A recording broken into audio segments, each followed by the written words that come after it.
I am expecting my first daughter with my husband in September. I grew up in a moderately religious household with pretty strictly defined gender roles.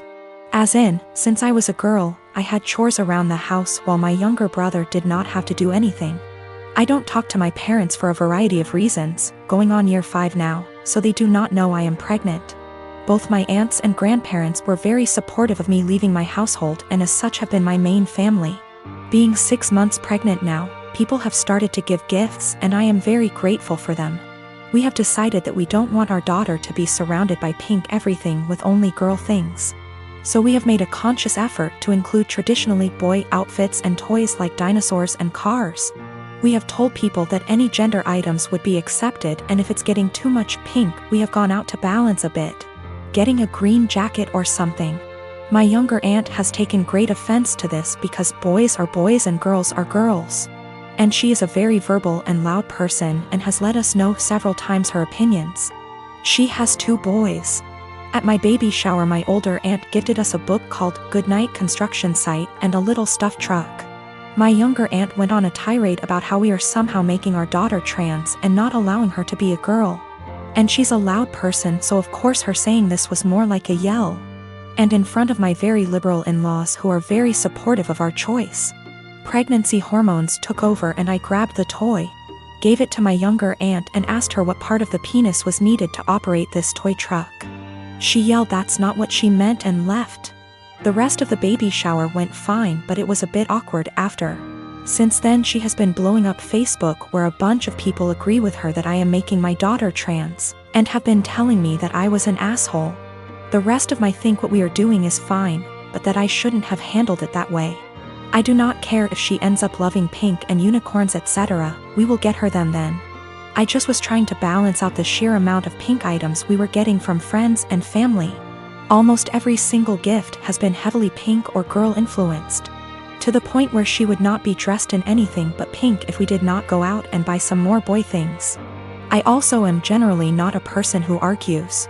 But I feel like a bit of an unholy because I intentionally said this as deadpan serious as I could and with the intent to embarrass her in front of our family members present. My delivery and question did have the intended effect and she went quite red before leaving.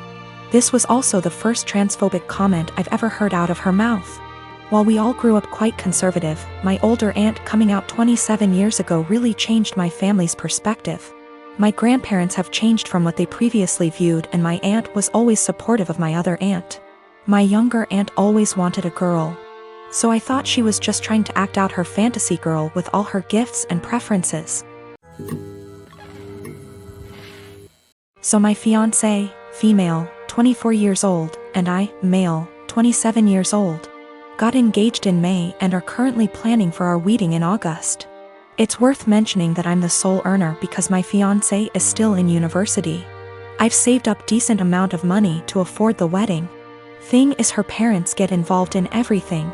From picking the engagement ring on my behalf, to giving opinions on where we should rent, and now my FMIL is constantly giving opinions on our wedding. FMIL would follow up on everything we do and make negative comments on things like the best man, the guest list, and food. She told my fiancé she didn't like who I picked to be my best man and wanted me replace him after a big argument, but I said no, though my fiancé said we should have just done it. Mother-in-law also wanted me to uninvite people I wanted at the wedding so she could add more guests on her side of family. I said no to that also. Now the current or biggest conflict between us. Mother-in-law called saying she didn't like the venue we picked, which is in our hometown. She wanted me to reconsider, but I said no since my fiancé liked it too. But my fiancé came to me yesterday to show me a venue her mom picked and already paid for, saying, since she paid for it then I should say yes, this time. I was in shock and angry because not only did she not consult us, but the venue she picked is 3 towns away where my brother-in-law lives. I immediately thought about my disabled parents who cannot travel this distance for health reasons. Besides that, most of my family won't attend because of distance. I said absolutely not agreeing on this venue. My fiancé said she disagreed with me and I had no right to complain because her mom and dad paid a lot of money for this venue as wedding gift and we should accept it. I calmly explained why I refused and she kept saying I'm refusing on purpose because I hate her mom and am playing cat and mouse with her. I bluntly said her mom is indeed making this a game and told my fiancé she's either with me or against on this issue. She either backs me up or there won't be any more wedding planning. She got upset and started crying, asking what she's going to tell her mom and why I was making her choose between me and her parents, but I just feel like she's refusing to see why I don't want this specific venue. So what if her brother lives there?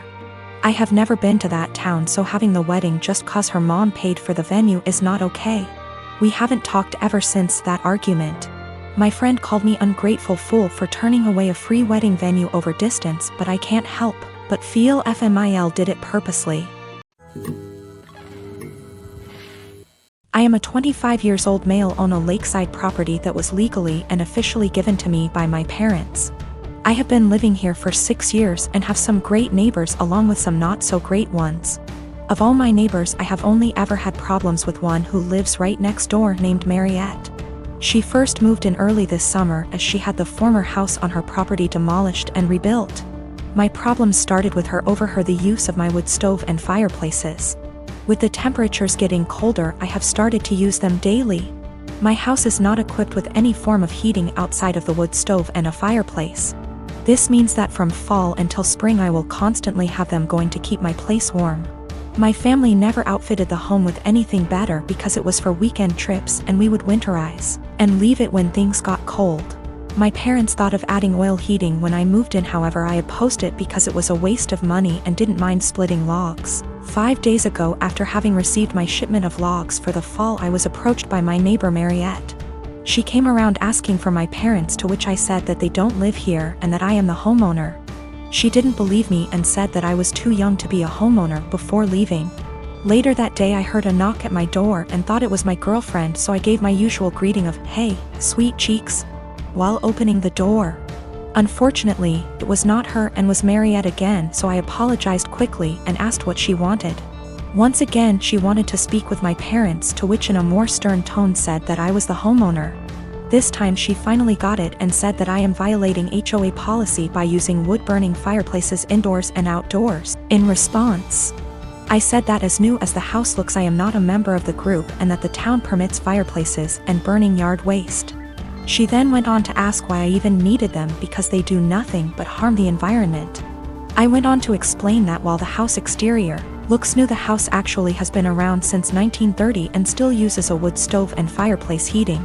She didn't believe me yet again and said she would be back with an inspector. Yesterday once again she came with another person who introduced themselves as an HOA inspector.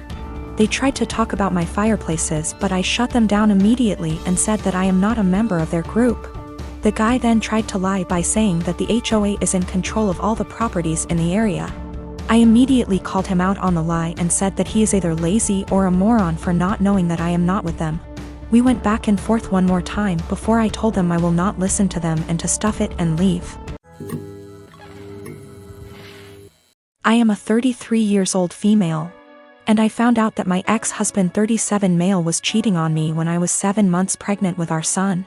I got a divorce and we share custody of our 3-year-old son. My ex-husband's girlfriend tried to get involved in my parenting several times. She even commented on my son's name, implying that we should agree on a name we all want, not just what I wanted, and tried to dictate what he should and shouldn't have. As a result, she started throwing stuff of his that I paid for myself. Honestly, it's frustrating because I'm barely getting by with the money I have and cannot afford to buy replacement for all the stuff she throws put, but my ex-husband says it's her house and she gets to decide what can and can't enter. I made a crochet blanket for my son with his name on it. This blanket is special to me, and the tools I used to be able to make it cost me money, not to mention the time and effort it took to get it down. I sent my son to stay with his dad days ago, and he wanted to take the blanket with him to sleep with it. I don't know exactly what happened, but when I came to pick him up he told me his dad's girlfriend took it away from him and threw it out, leaving him with no blanket to sleep with at night as punishment for him for not accepting the one she offered. I was furious. I called his dad, but he hung up on me. I sent him a text explaining the situation, but he texted back telling me that I should stop the drama and go look for a job if I have so much free time on my hand, instead of picking on his girlfriend. I felt frustrated. I visited his family, who are good to me, and told them about what their son's girlfriend did. Now it's worth mentioning that she's been working hard for their approval and to get on their good side. They were shocked to know about what she did. They all flipped out on her and started calling her out. My sister-in-law took it further by putting this on social media, which made other family members see what she did. My ex-husband called me yelling about my pathetic attempt to turn his family against his girlfriend. I could hear her freaking out in the background while he was lashing out at me, saying I ruined every chance she had to have a good relationship with her future in-laws. I hung up and felt absolutely horrible, even though I was just venting to his family about what happened and felt frustrated. I'm not sure anymore, since the whole family aren't speaking to her, that might have a lasting impact on their relationship with her.